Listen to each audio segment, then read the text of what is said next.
today we're out here exploring beautiful Kaw Lake, Oklahoma, which is directly east of where I live here in northern Oklahoma. Today it's Thanksgiving, and as you can see, one of the pastimes here.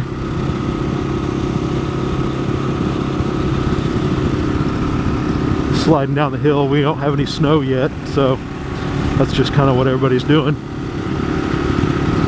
I celebrated Thanksgiving last Saturday. It's the day that everybody had off, and so we went out and, you know, had a smoked turkey and all the fixings and everything. Had all the family over. The first year that we had done it at our house up here, which was good.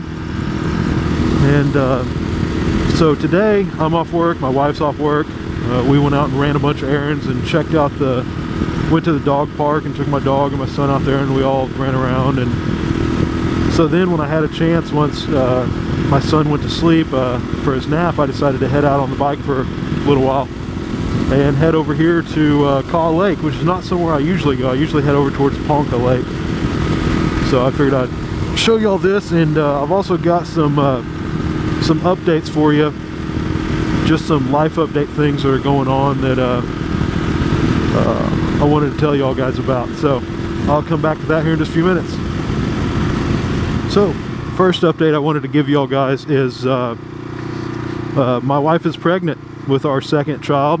We found out it's going to be a girl, and we actually decided to name her Jenna, after my little sister and her older sister. And so we're really looking forward to that. So we're all really excited. There's a bunch of change, you know, with you know, preparing for another baby and the things that go along with that. You know, baby showers and ultrasounds and doctor's appointments and everything you can imagine.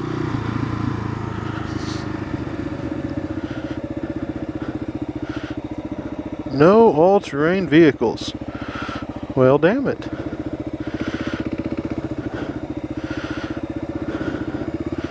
Oh, look, it's sand. Oh, no! Okay, so the next update I wanted to give you all was I've decided to keep my KLR, and that's for a couple reasons.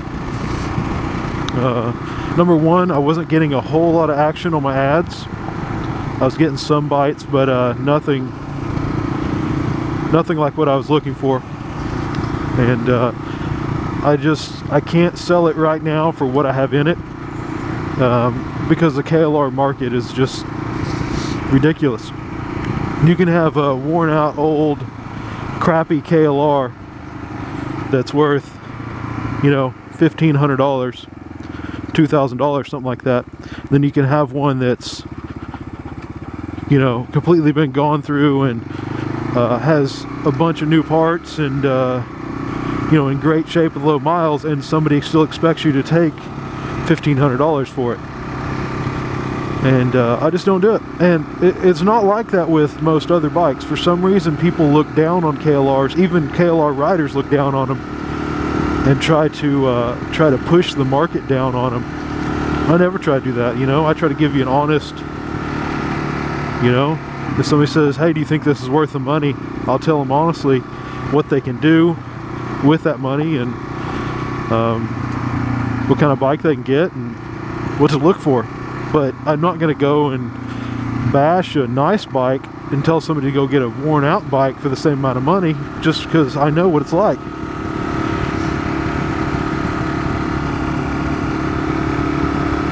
So anyway, that was the first reason. Second reason is every time I take this bike out, I just like it so much that I just don't know if I would have that same, you know, smile factor on another bike. And while I'm sure I could find another one I really like my KLR. So anyway, those are well, okay, actually there's a third reason, and that is because the KLR community is just awesome. I mean, like, there's not another motorcycle community out there quite like the KLR community. I mean, like, if you've been here on YouTube too much or very much, you know all the big names. Well, not big names. You know a bunch of the names from the KLR YouTube groups, you know, and we all subscribe to each other. We all comment on each other's videos, and when we get a chance, we kick it and, you know, go for a ride and stuff. And with a lot of other, you know, people or biking communities, it's all about it's you don't just like somebody just because they like ride the same bike as you. And with KLRs, it is, you know, you just kind of take them in and you're like, yeah, you know. So anyway, the KLR community, that's the reason number 3 I've decided to keep my KLR. So finally, I remember the third thing I was going to tell you all about. Actually, there's 4 things I was going to tell you about. Anyway, the third thing is back in August, I had a doctor's appointment, and my doctor told me that after doing blood work, that my triglycerides were high. And I've always been in good health. I mean, I've broken a bone here and there, you know, but other than that, I've been in good health. And whenever he told me that, it kind of threw me for a loop. And so, you know, of course, I'm like on WebMD, and I'm like on, you know, Google and everything, trying to figure out, you know, what the hell is this? What does it mean? What can I do? Anyway, so it's not that big of a deal right now, but you know, it kind of woke me up. And so that was late August. That was like the 24th or something of August. We went to Walmart. I went on a diet starting that next weekend, and within the next 2 months, so September, October, I lost 24 pounds. So I basically lost 24 pounds in 2 months, almost a pound a day. And man, I was stoked. And then I had to go down to Oklahoma City for a funeral. My mom died, and it was kind of a tough, like, 2 weeks or so, and so I fell off my diet. Well, I maintained the weight I had lost. I didn't like gain it back or anything. And then so I just went back hardcore on my diet, and I got the treadmill moved out into the room. I can start using it. And so not only am I going to be doing my diet, but I'm also going to start putting in some cardio in there, and hopefully get the rest of this weight off of me. So anyway, that was my third update. I'm really pretty stoked about that. You know, it's pretty awesome whenever you go to Walmart and you're like, oh crap, they don't have a 2X. You know, and you try on the extra large, it's like, hell yeah, it fits. You know, nothing beats that feeling. You skinny guys, you don't understand that feeling, but us fat guys, it's a good feeling. So anyway, that was the next thing I want to tell y'all about. And then I wanted to tell y'all that I am planning on going to the Flint Hills Stampede in May. It's the last weekend in May, the first weekend of June. It's that weekend, May 30th through June 1st, I believe. It's free camping. It's free to enter. There's basically no charge for it. I mean, if you want to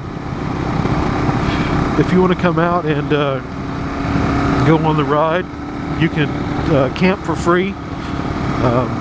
It's in town. The camping area is in town, so anything you can want could be right there. I'm going to be staying in a hotel just because I hate camping.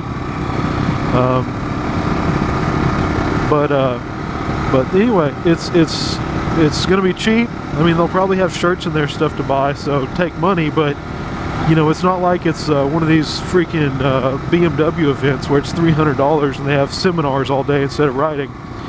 The way this works is everybody usually gets there on Friday night, and then come Saturday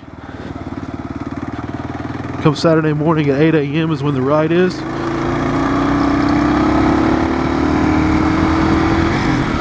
The ride is most of the day. It's like usually like 200 miles, and they do 3 different skills. You know, like they have a scenic ride, then they have a man, it's dusty. Then they have a an advanced ride, or an intermediate ride, and then an advanced ride. That's what it is: scenic, intermediate, and advanced. And as far as right now, I'm planning on doing the intermediate ride, because looking back on previous years, it looks like the advanced ride is mostly your like WRs and your smaller bikes, whereas the intermediate ride is bigger bikes. You know, like you see some KLRs and stuff like that. And then the scenic ride has about anything in it, but it's got pavement and stuff in it. And if I'm going all the way up to Eureka, Kansas for a ride, I don't really want to go up there and just be riding around on pavement. So anyway, if you guys are in the area, Wichita, Oklahoma, northwestern Arkansas, then you should really check it out. It's the Flint Hills Stampede.